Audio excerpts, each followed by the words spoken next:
Hello everyone, welcome to my channel Shoaib Education.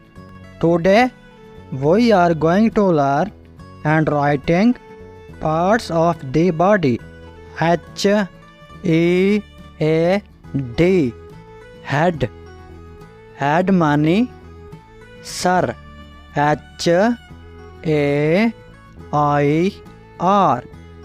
Hair. Hair माने बाल. A-A-R Air. Air माने कान. A-Y-E I. I माने आँख. L-I-P Lip. Lip माने होंठ. N-O-S-E Nose. Nose माने नाक. C-H-E-S-T Chest. Chest माने छाती.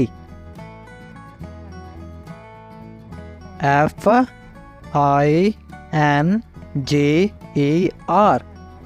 Finger. Finger माने उंगलियां.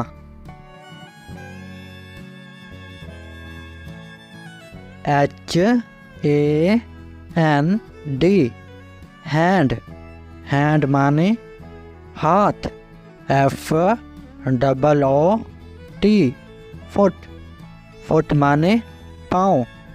L-E-G Leg.